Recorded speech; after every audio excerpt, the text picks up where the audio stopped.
Well, hi everyone and welcome back. Today's video is going to be covering the PTU, also known as the Power Transistor Unit. For those of you that aren't aware of what that looks like or what it does, that's what we're going to be talking about today. So this is your PTU, also known as a Power Transistor Unit, and it is exactly what it says it is. It's a Power Transistor Unit. It comprises of 3 transistors inside. And a transistor is no more than a simple switch. There's 3 of them inside, and it enables commands from the ECU to be transferred to the coil packs to tell the coils when to switch on and off.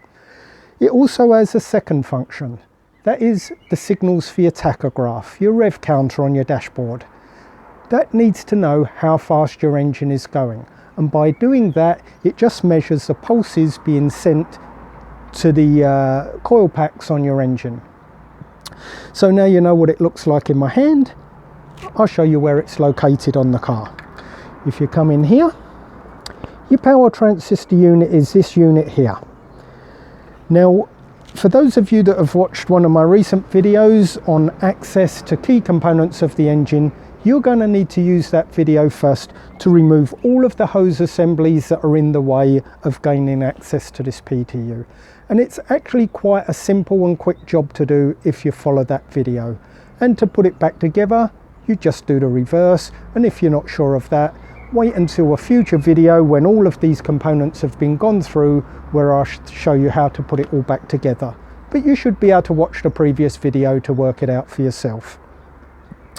So I've also got out a second wiring loom here with a PTU attached. Now there's a good reason for this. When I was examining this today for the video, I noticed that both of these plugs on this wiring loom are broken. And so I wanted to be able to show you what they should look like and how to get them off. So I found a second wiring loom, and as it turns out, one of the plugs on the second wiring loom is also broken, but it will allow me to show you what you need to know. So first of all, you've got this plug on the right here. This is the one that receives the commands from the ECU to tell the coil pack when to the PTU when to send signals to the coil pack. And it also has a live wire here that gives power to the transistor unit, and another wire for your tacho. So that's all on this plug here, and to get that plug off, you just simply press in this tag at the top and pull like so. The second one is a little bit more difficult, and even made more difficult for the fact of where it is on the car. But when I show you what you're looking for, you should be able to do it. And to carry out this task, you're going to need a simple pick tool.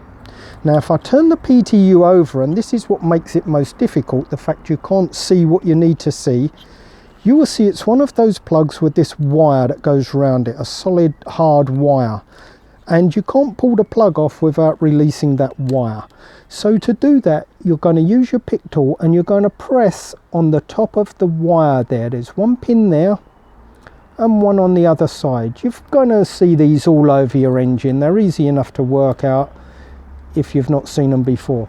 Now when you do this, of course, be careful because the wire might fly off and you may well lose it. So try and get your hand or a rag or something underneath. You're going to push a little bit on one side, then a bit on the other side, and then eventually it will push all the way off, and you collect it like that. That will then allow you to unplug like so. Now when it comes to doing this job on the car itself, you're going to need to remove one other cable to give you better access, and that cable is this one at the top here. Now the clip for undoing this one is on the underside of the plug to make it more difficult. I'll see if there's this one on here as well. I've lost where we was. Oh, here we go. That's this plug here. And you'll see on the bottom is the tag to press in. So you'll need to press that in and then pull the plug. It's easiest if you press top and bottom at the same time and then pull. So we'll get one finger underneath, one on top, and gently work that one off.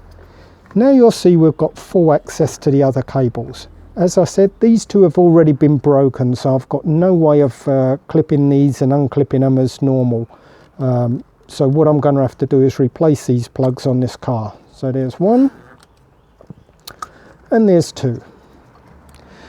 Now the only other tool you're going to need is a long-bodied Phillips screwdriver. This will allow you to get access without having to remove the coil pack. So if you slide down the back of these two coils here, you're going to be able to go all the way through to the screw in a nice straight line. Nice simple screw to undo. You don't want to drop it. If you've got a magnetic screwdriver, that helps you to get that out without dropping it. Now to one on the other side, go to the front of the front coil pack, another screw. And again, we'll pull that out with a magnetic screwdriver, hoping not to drop the screw. And now we've got the PTU out. Now these are starting to become a bit of a problem now. Now I don't normally talk about fault finding on these cars, only how to repair certain faults. But I will talk about these because they are becoming quite common. The most common things you're going to see is, first of all, your tachograph, your rev counter on your dashboard not working at all. That's a really common cause, the PTU, and it's purely because the pickup from one of these signals is not feeding through to the rev counter. The second thing is if you're getting misfires or no firing at all. Misfires are quite common on these, easy to diagnose. If you've got a misfire, you can just disconnect one cable at a time to see which one makes no difference. Then you can feed it back. I hear of people having misfires and buying new coil packs and all sorts of things. You don't need to buy a new coil pack to do the diagnosis. Work out which cylinder isn't firing, then swap that coil pack, that coil alone with a different coil. You've got 3 of them there. So just swap it with one of the others. If the fault then transfers to the second one that you've put it into, then you know it's the coil itself it's gone. And you only need to buy the one coil, not the whole pack. It would save you 4 times the money of buying a whole pack.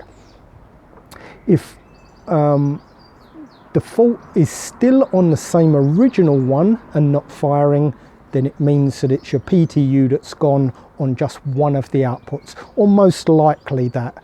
I could spend hours going into the fact that tracing the signals back to the ECU and so on and so forth, but this is your most common problem for misfires. With that said, that pretty much covers this video. Putting it back together, I don't need to cover. I don't think it is a simple case of put the 2 screws back in, plugs back in, hoses back on, job done. I don't want to drag out the videos for hours and hours of something that's actually quite simple to just replicate by reverse engineering. So if anyone gets stuck with that, you're welcome to request a different video on how to put it all back together, preferably through my forum. There is a section on there for request a video. If you're not familiar with my forum, I do have a forum now which complements this channel.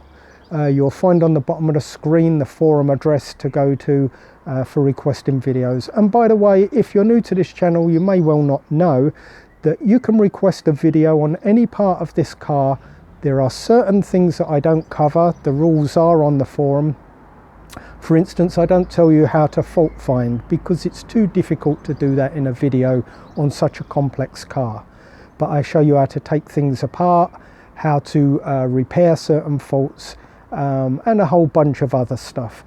So that's it for now. I appreciate you watching.